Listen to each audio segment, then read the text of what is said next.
My dear students, a warm welcome to Riju and PSK Tele classes. Problem number 1. It's related to intensity pattern. See the question? A ray of light of intensity I incident on a parallel glass slab. See, this is a glass slab at a point A, as shown in figure. It undergoes partial reflection and refraction. Partially reflected, partially refracted. Each reflection, 25% of the incident energy is reflected. ഓരോ റിഫ്ലക്ഷനിലും 25% reflect ചെയ്തു കേട്ടോ. Then rays AB and A dash B dash undergoes interference. Then ratio of I maximum by I minimum. You want to find I maximum by I minimum. ഈ concept നിങ്ങൾക്ക് അറിയുന്നതാണ്. Light ray വന്നു, certain amount അവിടെ നിന്ന് reflect ചെയ്തു. Okay, ബാക്കിയുള്ള light refract ചെയ്തു, താഴത്തെ ലെയറിൽ വന്ന് വീണ്ടും റിഫ്ലക്റ്റ് ചെയ്തു. അതാണ് ഈ കാണുന്നത്. കുറച്ച് ട്രാൻസ്മിറ്റ് ചെയ്ത് പോയിട്ടുണ്ട്, വിട്ടേക്കൂ. ആ റിഫ്ലക്റ്റ് ചെയ്ത് വന്ന എമൗണ്ടിലെ 1% വീണ്ടും റിഫ്ലക്റ്റ് ചെയ്യും, ബാക്കിയുള്ളത് റിഫ്രാക്റ്റ് ചെയ്യും. അപ്പോൾ ഈ റേ ഉണ്ടല്ലോ, എ ബി എന്ന് പറഞ്ഞാൽ ഈ റേ, ഇവിടുന്ന് വരുന്ന റേ, എയിൽ നിന്ന് സ്റ്റാർട്ട് ചെയ്യുന്ന റേ എന്ന് വിചാരിച്ചോളൂ. അതുപോലെ എ ഡാഷിൽ നിന്ന് സ്റ്റാർട്ട് ചെയ്യുന്ന റേ, ഈ എയിൽ നിന്ന് വരുന്ന റേയും എ ഡാഷിൽ നിന്ന് വരുന്ന റേയും അല്ലെങ്കിൽ അവിടെ നിന്ന് വരുന്ന വേവ് ഫ്രണ്ട്സ് എന്ത് ചെയ്യും, ഇൻ്റർഫിയർ ചെയ്യും. അങ്ങനെയാണ് നമുക്ക് ഇൻ്റർഫറൻസ് പാറ്റേൺ കിട്ടുന്നത്. ഇത് ഓൾറെഡി ഞാൻ നിങ്ങൾക്ക് പറഞ്ഞു തന്നിട്ടുണ്ട്. ഉപയോഗിക്കുന്ന കളർ ഏതാണോ ആ കളറിന് കറസ്പോണ്ടിങ് ആയിട്ട് ബ്രൈറ്റും ഡാർക്കും ബ്രൈറ്റും അങ്ങനെ വരും. ഓക്കെ, അപ്പോൾ നമുക്ക് നോക്കാം, പ്രോബ്ലത്തിലേക്ക് വരാം. വന്ന ടോട്ടൽ എമൗണ്ട് ഓഫ് ലൈറ്റിൻ്റെ ഇൻറ്റൻസിറ്റി എത്രയാണ്? I. അപ്പോൾ 25% അവിടെ നിന്ന് റിഫ്ലക്റ്റ് ചെയ്തു എന്ന് പ്രോബ്ലത്തിൽ മെൻഷൻ ചെയ്തിട്ടുണ്ട്. അങ്ങനെയാണെങ്കിൽ ആ എമൗണ്ട് I/4 അല്ലേ? കാരണം ടോട്ടൽ എമൗണ്ടിൻ്റെ 25%. ദെൻ താഴേക്ക് വന്നു, വീണ്ടും അവിടുന്ന് റിഫ്ലക്റ്റ് ചെയ്തു. അപ്പോൾ താഴേക്ക് പോയ എമൗണ്ട് എത്രയായിരിക്കും? അത് 3I/4 അല്ലേ? 25% ദാറ്റ് ഈസ് I/4. അങ്ങനെയാണെങ്കിൽ 75% അല്ലേ താഴേക്ക് വരുന്നത്? അതാണ് 3/4I. ഇനി ഈ 3/4I താഴെ വന്നതിന് ശേഷം വീണ്ടും റിഫ്ലക്റ്റ് ചെയ്തു. അപ്പോൾ പ്രോബ്ലത്തിൽ പറഞ്ഞിട്ടുണ്ട് വീണ്ടും 25% ആണെന്ന്. അങ്ങനെയാണെങ്കിൽ അത് 3I/16 അല്ലേ? കാരണം ഇതിൻ്റെ ഈ വന്ന എമൗണ്ടിൻ്റെ 25%. അപ്പോൾ 3I/4 ഇൻറ്റു 1/4, അങ്ങനെയാണ് 3I/16 വരുന്നത്. അത് കഴിഞ്ഞ് ഇവിടെ എത്തുമ്പോൾ വീണ്ടും റിഫ്ലക്റ്റ് ചെയ്തില്ലേ? ആ റിഫ്ലക്റ്റ് ചെയ്ത എമൗണ്ട് 3I/ എത്രയായിരിക്കും? 64 ആയിരിക്കും. എന്താ കാരണം? ഈ 3I/16 ഇൻറ്റു 1/4, 25% അവിടെ നിന്ന് റിഫ്ലക്റ്റ് ചെയ്തു. അപ്പോൾ പുറത്തോട്ട് വന്ന ലൈറ്റിൻ്റെ ഇൻറ്റൻസിറ്റി എത്രയായിരിക്കും? It is 3I/16 minus 3I/16. ഇത്രയല്ലേ റിഫ്ലക്റ്റ് ചെയ്ത് പോയത്? അപ്പോൾ 3I/64. ക്ലിയർ ആണോ പറഞ്ഞത്? അപ്പോൾ ലൈറ്റ് വന്നു, ഒരു പാർട്ട് അവിടെ നിന്ന് റിഫ്ലക്റ്റ് ചെയ്തു. ആ ഇൻറ്റൻസിറ്റി നമുക്ക് I1 എന്ന് മാർക്ക് ചെയ്യാം. I1 is equal to I/4. ഇതാണ് എ എന്ന് പറയുന്ന പോയിന്റിൽ നിന്നും വന്ന ലൈറ്റിൻ്റെ ഇൻറ്റൻസിറ്റി. ദെൻ താഴെ വന്ന് തട്ടി റിഫ്ലക്റ്റ് ചെയ്ത് പുറത്തോട്ട് വന്നു. അതിൻ്റെ എമൗണ്ട് എത്ര വരും? It is 3I/16 minus 3I/64. ആ വാല്യൂ നിങ്ങൾ കണ്ടു കഴിഞ്ഞാൽ നിങ്ങൾക്ക് I2 ഈസ് ഈക്വൽ ടു എത്ര കിട്ടും? 9I/64. അതെങ്ങനെയാണ് കിട്ടിയത്? 9I/64. 3I/16 മൈനസ് 3I/64 എടുത്താൽ നിങ്ങൾക്ക് 9I/64 എന്ന് കിട്ടും. ക്ലിയർ അല്ലേ? ഇനി മാക്സിമം ഇൻറ്റൻസിറ്റി, മിനിമം ഇൻറ്റൻസിറ്റി, അത് നമ്മൾ യങ്സ് ഡബിൾ സ്ലിറ്റ് എക്സ്പെരിമെൻറ്റ് പഠിപ്പിച്ചപ്പോൾ പറഞ്ഞു തന്നിട്ടുണ്ട്. I maximum by I minimum കാണാനുള്ള ഇക്വേഷൻ എന്താ? I maximum by I minimum equal to root I1 plus root I2 the whole square by root I1 minus root I2 the whole square. Okay, or I maximum by I minimum equal to root I1 by I2 plus 1 the whole square by root I1 by I2 minus 1 the whole square.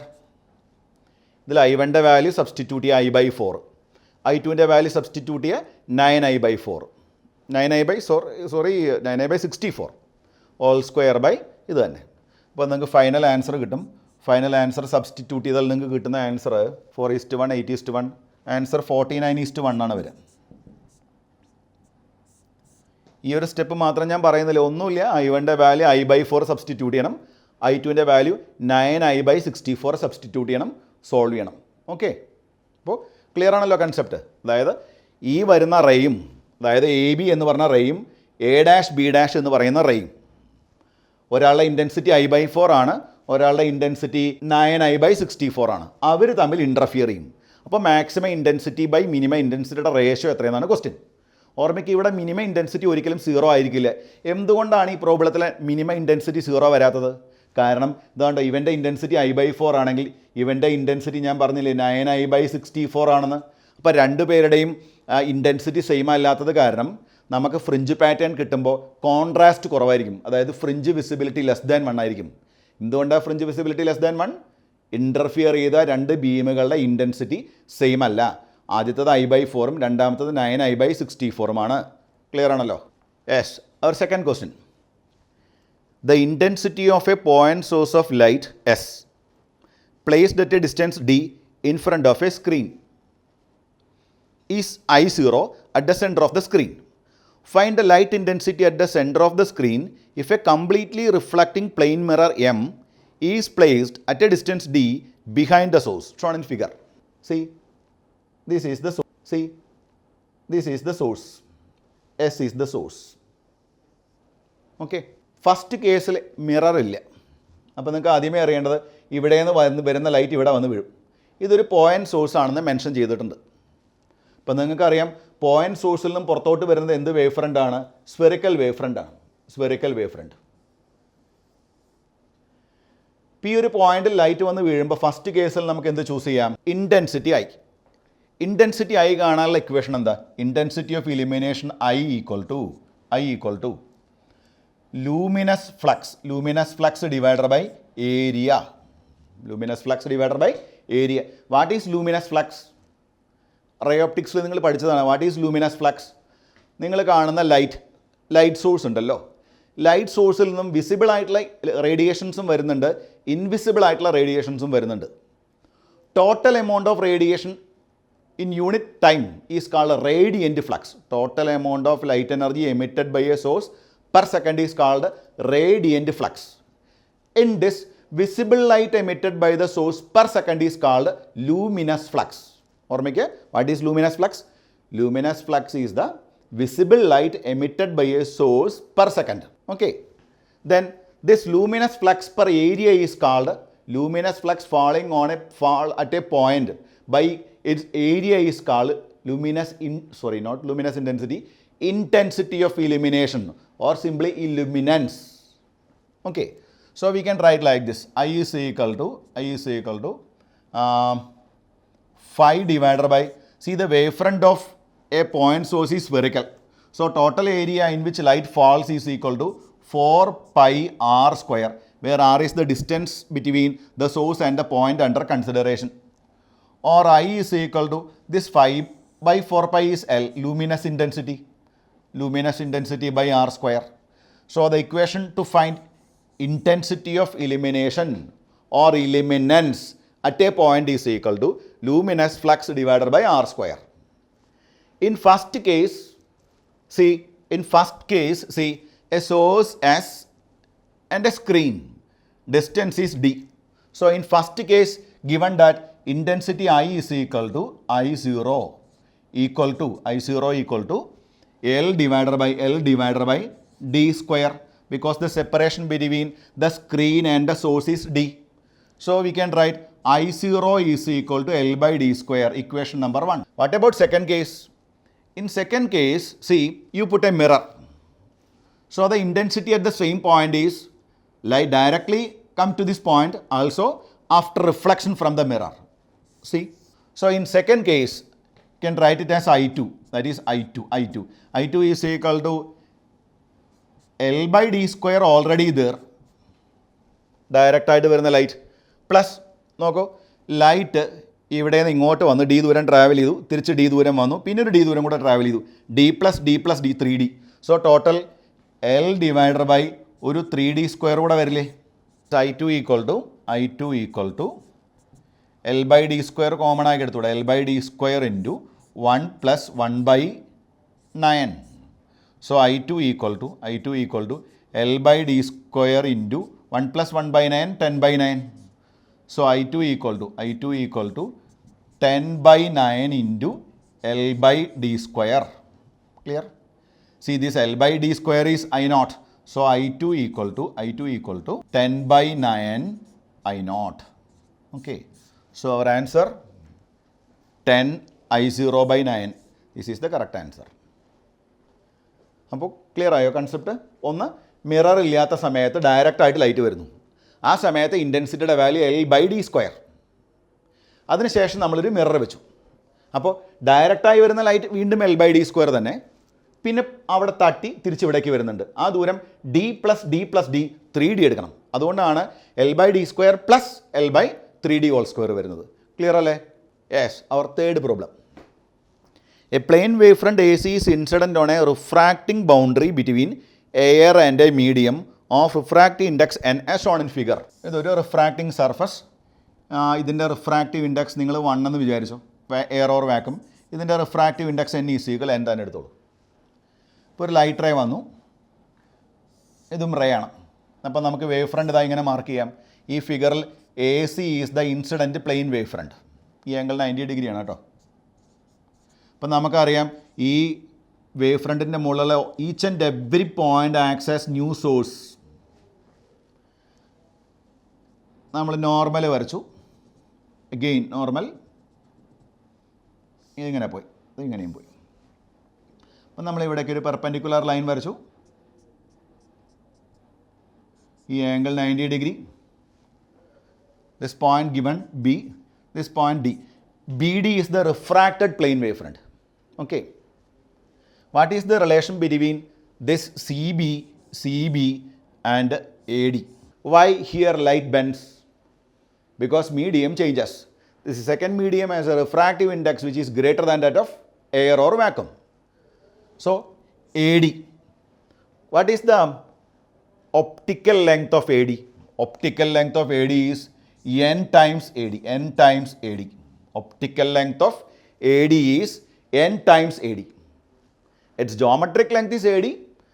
It must be equal to CB because already we studied by the time in which light from C reaches the point B through vacuum, light from A reaches the point D. ഇപ്പോൾ നിങ്ങൾക്ക് already ഞാൻ പറഞ്ഞ കൺസെപ്റ്റാണ് optical distance. നമുക്ക് എയിൽ നിന്ന് ഡിയിലേക്ക് light എത്തി, ഒരു പർട്ടിക്കുലർ ടൈം എടുത്തിട്ടാണ് ട്രാവൽ ചെയ്തത്. അതേസമയം ലൈറ്റിനെ നമ്മൾ ഏതിലൂടെ കടത്തിവിടണം? വാക്വത്തിലൂടെ കടത്തിവിട്ടാൽ light this much distance travel ചെയ്യും. Okay. So BC must be equal to n times AD. Okay. So our correct option BC equal to n times AD. Fourth problem. Two coherent sources separated by distance D are radiating in phase having wavelength lambda. A detector moves in a big circle around two sources in the plane of two sources. The angular position n equal to 4 of interference maxima is given by. ഈ type ഒരു question already ഞാൻ discuss ചെയ്തിട്ടുണ്ട് നമ്മുടെ theory ക്ലാസ്സിൽ. Okay. S1 S2 separated by distance D given that they are coherent sources. So no chance for uniform illumination on the circle. On the circle there will be alternate dark and bright bands. Bright dark bright dark bright dark അങ്ങനെ വരും. Mathematics നോക്കാം നമുക്ക്.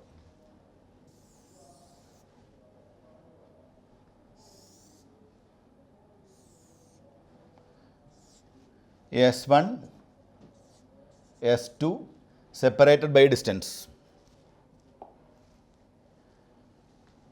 നമുക്കൊരു point choose ചെയ്യാം. P നമുക്കറിയില്ല ഡാർക്കാണോ bright ആണോ നമുക്കറിയില്ല. S1 നിന്നും ലൈറ്റ് വരുന്നുണ്ട്, S2 നിന്നും ലൈറ്റ് വരുന്നുണ്ട്.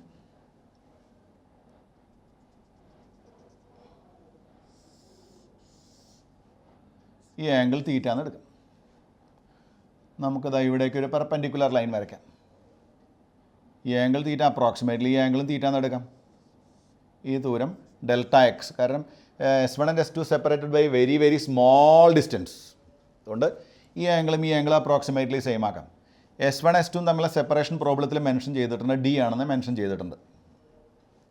Okay. From the triangle what you can write cos theta equal to adjacent side delta x by hypotenuse d, delta x by d. So delta x is equal to d cos theta as per data given in the problem. Then we know what is the condition for maxima or constructive interference. പഠിച്ചിട്ടില്ലേ? Delta x equal to n lambda is equal to d cos theta. You want to find the angular position of n equal to 4. Angular position of n equal to 4. Angular position of n equal to 4. അപ്പോൾ 4 lambda equal to d cos theta. എന്തുകൊണ്ടാണ് n equal to 4? Given that n equal to 4, interference maxima is given by. So cos theta is equal to, our result cos theta is equal to 4 lambda divided by d. Theta equal to cos inverse 4 lambda divided by d. So our option, cos inverse 4 lambda divided by d. B is the correct answer. So here S1 and S2 are two coherent sources. So light, while reaching any point on the screen, the light rays from the sources is able to keep constant phase difference. So ഈ സർക്കിളിന് മുകളിൽ നമ്മൾ analyse ചെയ്താൽ എല്ലാ പോയിന്റിലും intensity same അല്ല, maximum minimum maximum minimum maximum minimum അങ്ങനെ പോകും. കറക്റ്റ് ഈ പെർപെൻഡിക്കുലർ ബൈസെക്ടർ എടുത്താൽ ഈ പോയിന്റിൽ എന്ത് സംഭവിക്കും? ഉറപ്പായിട്ട് അവിടെ എന്ത് നടക്കും? കൺസ്ട്രക്റ്റീവ് ഇൻ്റർഫറൻസ് നടക്കും.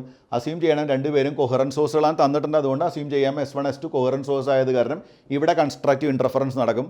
ഫോർത്ത് മാക്സിമം കിട്ടുന്ന പോയിന്റിലെ ആംഗുലാർ പൊസിഷൻ എന്താണെന്നാണ് ക്വസ്റ്റ്യൻ. അതായത് you want to find the value of theta. Clear അല്ലേ? Two sources S1 and S2 emitting coherent light waves of wavelength lambda in same phase are situated as shown. The distance OP, so that light intensity detected at P is equal to that of O. Okay. In this problem, what is the separation between S1 and S2? ഫിഗറിൽ clear ആയി തന്നിട്ടുണ്ട്. It is 2 lambda. S1ഉം S2ഉം തമ്മിലുള്ള separation 2 lambda. Generalise ചെയ്ത് പറയുമ്പോൾ n lambda. n ലാംഡയിലെ എന്നിൻ്റെ value 2. അപ്പോൾ ഈ ഒരു പോയിന്റ് നോക്ക്. S1ൽ നിന്ന് വന്ന ലൈറ്റാണോ S2ൽ നിന്ന് വന്ന ലൈറ്റാണോ O എന്ന് പറയുന്ന പോയിന്റിലേക്ക് കൂടുതൽ ദൂരം ട്രാവൽ ചെയ്തിരിക്കുന്നത്? ഒരു ഡൗട്ടും ഇല്ല, S1ൽ നിന്ന് വന്ന ലൈറ്റല്ലേ കൂടുതൽ ദൂരം ട്രാവൽ ചെയ്തിരിക്കുന്നത്. ആ അധിക ദൂരം എത്രയാണ്? Path difference. ഈ പോയിന്റിലോട്ടുള്ള പാത്ത് ഡിഫറൻസ് 2 ലാംഡ തന്നെയല്ലേ വരിക? കാരണം അവർ തമ്മിലുള്ള സെപ്പറേഷൻ തന്നെയല്ലേ ഈ പോയിന്റിലെ പാത്ത് ഡിഫറൻസ്. ക്ലിയർ ആണോ പോയിന്റ്? അങ്ങനെയാണെങ്കിൽ ഒരു കാര്യം ഉറപ്പാണ്, ഈ പോയിന്റിൽ എന്ത് നടക്കും? കൺസ്ട്രക്റ്റീവ് ഇൻ്റർഫറൻസ് നടക്കും. അതായത് ആ പോയിന്റിലെ ഇൻറ്റൻസിറ്റി മാക്സിമം ആയിരിക്കും. കാരണം 2 lambda is the condition for constructive interference.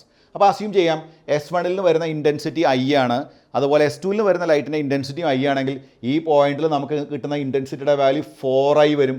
അതായത് അവിടെ കൺസ്ട്രക്റ്റീവ് ഇൻ്റർഫറൻസ് ആണ് നടക്കുന്നത്. ക്ലിയർ അല്ലേ? ഇനി അവർ പറഞ്ഞിരിക്കുന്ന പോയിന്റ് P എന്ന് പറഞ്ഞ പോയിന്റ്, ആ P എന്ന് പറയുന്ന പോയിന്റിലും O എന്ന് പറഞ്ഞ പോയിന്റിൽ സംഭവിച്ചത് എന്താണോ അത് തന്നെ നടക്കുമെന്നാണ് പ്രോബ്ലത്തിൽ പറഞ്ഞിട്ടുള്ളത്. അപ്പോൾ അതിന് മീനിങ് എന്താ? P is also A point of constructive interference. P എന്ന് പറഞ്ഞ പോയിന്റിലും കൺസ്ട്രക്റ്റീവ് ഇൻ്റർഫറൻസ് നടക്കുന്നുണ്ട്. ക്ലിയർ ആണല്ലോ ആ പോയിന്റ്? ഇനി നമ്മൾ സാധാരണ ചെയ്യുന്നത് പോലെ പാത്ത് ഡിഫറൻസിൻ്റെ ഫിഗർ വരയ്ക്കാം നമുക്ക്. നോക്കൂ, ഒരു സോഴ്സ് അവൻ S1, വേറൊരു source S2. They are separated by distance 2 lambda. ഇവിടുന്ന് ഇവിടേക്കുള്ള ഡിസ്റ്റൻസ് പ്രോബ്ലത്തിൽ മാർക്ക് ചെയ്തിട്ടുണ്ട്, ക്യാപിറ്റൽ D ആണ്. അപ്പോൾ ഒരു P എന്ന് പറഞ്ഞ പോയിന്റ് എടുത്തു. P എന്ന് പറഞ്ഞ പോയിന്റിലേക്ക് S1ൽ നിന്ന് ലൈറ്റ് വരുന്നുണ്ട്, S2ൽ നിന്ന് ലൈറ്റ് വരുന്നുണ്ട്. അപ്പോൾ പാത്ത് ഡിഫറൻസ് കാണാൻ ഒരു പെർപെൻഡിക്കുലർ ലൈൻ വരച്ചു 90 ഡിഗ്രി. ഈ ഡിസ്റ്റൻസിലെ പാത്ത് ഡിഫറൻസ് ഡെൽറ്റ എക്സ്. ഈ ആംഗിൾ നമുക്ക് തീറ്റ എന്ന് എടുക്കാം. ഈ സ്മോൾ ട്രയാങ്കിളിലേക്ക് നോക്ക്. ഈ ട്രയാങ്കിളിൽ നിന്ന് cos theta equal to adjacent side divided by hypotenuse. So delta x equal to 2 lambda cos theta. ഈ പ്രോബ്ലത്തിൽ ഈ O എന്ന് പറഞ്ഞ പോയിന്റ് ക്ലിയർ ആണ്, ബ്രൈറ്റ് കൺസ്ട്രക്റ്റീവ് ഇൻ്റർഫറൻസ്. അങ്ങനെയാണെങ്കിൽ P എന്ന് പറഞ്ഞ പോയിന്റിലും കൺസ്ട്രക്റ്റീവ് ഇൻ്റർഫറൻസ് ആണ്. കാരണം O എന്ന് പറയുന്ന പോയിന്റിലെ ഇൻറ്റൻസിറ്റിയും P എന്ന് പറഞ്ഞ പോയിന്റിലെ ഇൻറ്റൻസിറ്റിയും സെയിം ആണെന്ന് പ്രോബ്ലത്തിൽ പറഞ്ഞിട്ടുണ്ട്. അപ്പം നമുക്കിവിടെ എന്ത് കൊടുക്കാം? ഡെൽറ്റ എക്സിന് പകരം നമുക്ക് എൻ ലാംഡ കൊടുക്കാം. N lambda is equal to 2 lambda cos theta or cos theta is equal to n/2. എന്നിൻ്റെ വാല്യൂ എൻ നിങ്ങൾക്ക് എന്ത് ചൂസ് ചെയ്യാം? കോസ് തീറ്റയുടെ വാല്യൂ 0യും വരാൻ പറ്റില്ല, കോസ് തീറ്റയുടെ വാല്യൂ 1ഉം വരരുത്.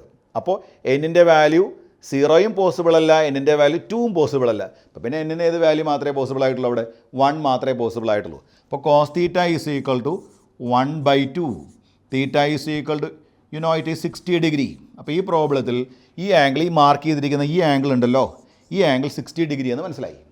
കാരണം ഈ ആംഗിൾ 0 വരികയാണെങ്കിൽ ഈ പോയിൻ്റ് അല്ലേ, അപ്പോൾ എന്നിൻ്റെ വാല്യൂ കോസ് തീറ്റയുടെ വാല്യൂ 0 വരാൻ പറ്റില്ല. അതുപോലെ ഈ തീറ്റ 90 എന്ന് പറയുന്ന നേരെ മുകളിലേക്കായില്ലേ. അപ്പോൾ അതുകൊണ്ട് ഈ പ്രോബ്ലത്തിൽ എന്നിൻ്റെ വാല്യൂ എന്ത് മാത്രമേ വരാൻ പറ്റൂ?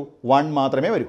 ഓക്കെ, ഇനി കോസ് 60 കിട്ടി, തീറ്റ ഈസ് ഈക്വൽ 60 ഡിഗ്രി എന്ന് കിട്ടി. ഇനി നിങ്ങൾ എന്താ കാണേണ്ടത്? You want to find the value of this distance, that is this distance. Let me choose y. So from this triangle, what is cos theta? Cos theta is equal to d adjacent side by root of d square plus y square. Adjacent side d, hypotenuse root of d square plus y square. Cos 60, we know cos 60 1/2. So 1/2 equal to cos 60. Cos theta is 60 degree. 1/2 is equal to d divided by root of d square plus y square. On squaring, 4d square, because square of 2, 4. 4d square is equal to d square plus y square. So y square is equal to 3d square, or y is equal to root 3d. So your answer is y is equal to root 3d. Okay, clear ആണെന്ന് വിചാരിക്കുന്നു. അപ്പോൾ ഈ പോയിന്റിൽ brightness ആണ്, ഈ പോയിന്റിലും brightness ആണ്. അപ്പോൾ ആ പോയിന്റിൽ ബ്രൈറ്റ്നസ് വരാനുള്ള കണ്ടീഷനാണ് പാത്ത് ഡിഫറൻസിൻ്റെ വാല്യൂ n ലാംഡ. എന്നിൻ്റെ വാല്യൂ 1 ചൂസ് ചെയ്യാനുള്ള കാരണം എന്നിൻ്റെ വാല്യൂ 0 വന്നാലും എന്നിൻ്റെ വാല്യൂ 2 വന്നാലും നമുക്കിവിടെ ആ ഫിഗറിലെ ആ കണ്ടീഷൻ സാറ്റിസ്ഫൈഡ് ആവില്ല. അതുകൊണ്ടാണ് നമ്മൾ എന്നിൻ്റെ വാല്യൂ 1 ചൂസ് ചെയ്തത്. ബാക്കി purely mathematics. Our next problem. A and B are two coherent sources separated by a distance 4 lambda. A light detector is moved up to infinity along horizontal line from A shown in figure. Excluding the point A, the number of maximums recorded by the detector is. A and B are two coherent sources. ഈ എയും ഈ ബിയും coherent സോഴ്സുകളാണെന്ന് പ്രോബ്ലത്തിൽ mention ചെയ്തിട്ടുണ്ട്. They are separated by distance, അതും പ്രോബ്ലത്തിൽ mention ചെയ്തിട്ടുണ്ട്. 4 lambda, that's 4 lambda. So A and B are two coherent sources separated by distance 4 lambda. Okay. ഇനി ഇതാ ഒരു ഡിറ്റക്ടർ. ഈ ഡിറ്റക്ടർ ഇവിടുന്ന് മൂവ് ചെയ്ത് അങ്ങ് ഇൻഫിനിറ്റിയിലേക്ക് പോകണം. അപ്പോൾ എന്താ സംഭവിക്കും? ഈ എ ബി കൊഹറൻറ്റ് സോഴ്സുകൾ അവരും ഈ ഡിറ്റക്ടറും തമ്മിലുള്ള ഡിസ്റ്റൻസ് കൂടി വരും. ഡിസ്റ്റൻസ് കൂടി വരും. ക്ലിയർ അല്ലേ? നോക്കാം. Suppose initially the detector is very close to A. It is very close to A. Detector is very close to A. അപ്പോൾ എയിൽ നിന്നും ലൈറ്റ് വരുന്നുണ്ട്, ബിയിൽ നിന്നും ലൈറ്റ് വരുന്നുണ്ട്. When detector is very close to A, what is the path difference between light rays reaching the detector? It is clear. എയിൽ നിന്നുള്ള ദൂരം approximately 0. ബിയിൽ നിന്നുള്ള ദൂരം 4 lambda. അപ്പോൾ 4 lambda is the condition for constructive interference. Clear ആണോ? 4 lambda is the condition for constructive interference. അപ്പോൾ very close ആയി ഡിറ്റക്ടർ എയുടെ അടുത്ത് വെരി ക്ലോസ് ടു എ അങ്ങനെയാണെങ്കിൽ the path difference is 4 lambda, it is constructive interference. ഇനി കുറേ ദൂരം move ചെയ്ത് സേതായി ഇവിടെ എത്തിയെന്ന് വിചാരിച്ചോളൂ ഡിറ്റക്ടർ. ആ സമയത്ത് എയിൽ നിന്നും ലൈറ്റ് വരുന്നുണ്ട്, അതുപോലെ ബിയിൽ നിന്ന് ലൈറ്റ് വരുന്നുണ്ട്. പാത്ത് ഡിഫറൻസിൻ്റെ വാല്യൂ ഓൾറെഡി 4 lambda പോയി കഴിഞ്ഞു. ഇനി അങ്ങനെയാണെങ്കിൽ ഇനിയുള്ള പാത്ത് ഡിഫറൻസിൻ്റെ പോസിബിലിറ്റി 3 lambda വരുന്നൊരു പോയിൻ്റ് ഉണ്ടാവാം. വീണ്ടും ഡിറ്റക്ടർ മുന്നോട്ട് പോയൊരു പോയിൻ്റ് എത്തി.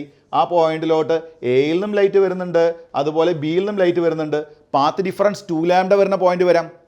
വീണ്ടും മുന്നോട്ട് പോയി വേറൊരു പോയിന്റിലെത്തി. ആ സമയത്ത് എയിൽ നിന്ന് ലൈറ്റ് വരുന്നുണ്ട്, ബിയിൽ നിന്ന് ലൈറ്റ് വരുന്നുണ്ട്. ട്രാവൽ ചെയ്ത ദൂരത്തിലുള്ള വ്യത്യാസം ലാംഡ വരുന്ന പോയിന്റ് വരാം. അങ്ങനെ പോയി ഇവൻ ഇൻഫിനിറ്റിയിലെത്തിയെന്ന് വിചാരിക്കുക. അതായത് ഡിറ്റക്ടർ ഇൻഫിനിറ്റിയിലെത്തി. ഡിറ്റക്ടർ ഇൻഫിനിറ്റി എത്തിയാൽ എയിൽ നിന്ന് വരുന്ന ലൈറ്റും ബിയിൽ നിന്ന് വരുന്ന ലൈറ്റും അപ്രോക്സിമേറ്റ്ലി ട്രാവൽസ് ഈക്വൽ ഡിസ്റ്റൻസ്. അപ്പോൾ എന്താ സംഭവിക്കും? What is the path difference? 0. But എന്തുകൊണ്ട് 0? കാരണം അപ്രോക്സിമേറ്റ്ലി രണ്ടുപേരും ട്രാവൽ ചെയ്ത ദൂരം സെയിം ആണ് ഇൻഫിനിറ്റിയിൽ. ക്ലിയർ ആയോ? അപ്പോൾ initially detector is very close to A. At that time path difference is 4 lambda brightness. Move ചെയ്ത് ഒരു പോയിന്റിലെത്തുമ്പോൾ 3 lambda വരുന്ന പോയിന്റ് ഉണ്ട്. പിന്നെയും മുന്നോട്ട് പോകുമ്പോൾ 2 lambda വരുന്ന പോയിന്റ് ഉണ്ട്. പിന്നെയും മുന്നോട്ട് പോകുമ്പോൾ lambda വരുന്ന പോയിന്റ് ഉണ്ട്. ഫൈനലിയാണ് 0 വരുന്നത്.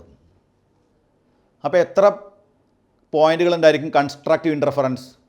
1 for 4 lambda, 2 for path difference 3 lambda, 3 for path difference 2 lambda, 4 for path difference lambda, 5 for path difference 0.